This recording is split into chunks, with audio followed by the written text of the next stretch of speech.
All right, everyone. The other day, of course, was D-Day. There was one unfortunate story where one World War II veteran actually died on the way to the celebration. So, rest in peace on that one. Bad timing of necessity. I wanted to talk about the World War II ghost army that was dreamed up by the United States and how it ties into a couple of other things. I just find this fascinating. This is only semi-political. Military history, yeah, it ties into politics.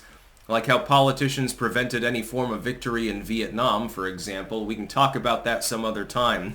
Common complaint among certain veteran groups.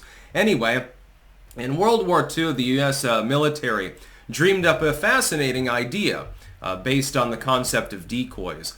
And they created thousands and thousands of inflatable tanks and jeeps and stuff like that. They weren't real. They just looked real. They were painted to look like the real thing. I think the tanks weighed about 100 pounds or something, so a heavy rubber, and it was a substantial target. And of course the Germans the entire time and other forces were surveying the landscape for recon and trying to target tanks by bombing them and stuff like that, because that's sort of the point in a war. And they would waste their time on formations of tanks and things like that that weren't even really real. They were just sort of set up. They'd be moved periodically to make it look like it was a functioning army. And of course you need counter recon in order to coordinate that so the enemy doesn't see, the troops moving them into place with a real vehicle or something like that. And wasted untold amounts of munitions and time on targets that weren't really real. I believe they were also used as lures in some cases. So you'd lure the enemy in, they'd think that they're going to bomb this tank formation, but then the real tanks open fire, so to speak. The anti-air guns that are hidden behind that line open fire, and you can pick them off. I wanted to talk, though, a little bit about weird military technology and also a tie-in with this, actually, between the Ghost Army and a few other things that went on in World War II. The first thing I can think of is, I can't remember exactly the civilization. Decoy technology goes back a very long time, thousands of years.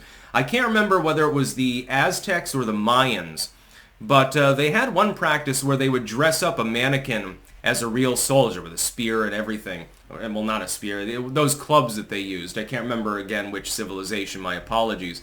And they'd have a ceramic head on it, and they'd stuff a beehive inside of it. When they expected the enemy to attack a certain area, they'd set some of these up. And the enemy, naturally, they'd go up behind him, and they'd try to whack him in the head to knock him out or kill him. And then the bees would come out and attack them. I'm not sure exactly how effective that particular thing would be.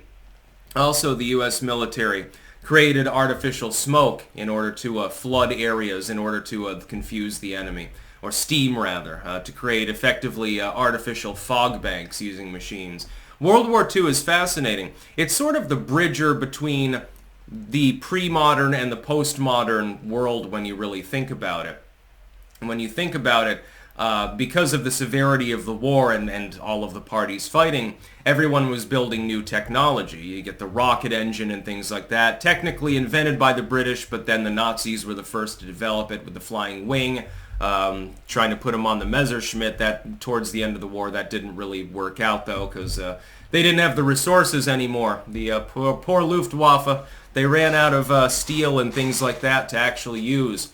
You get all sorts of new tactics in war. And while World War I was also transformative in terms of especially field medicine, battlements and things of that nature, World War I was the worst for the soldiers.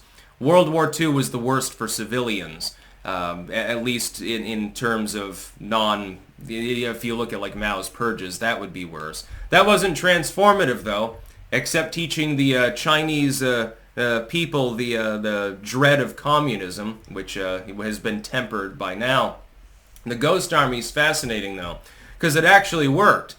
I mean, when you think of it, the other tie-in, there was a German circular that they had, an interior circular, and it was, talking about the troops from other countries and sort of like, talking about their relative strengths and weaknesses and the things that made it more or less difficult to fight them.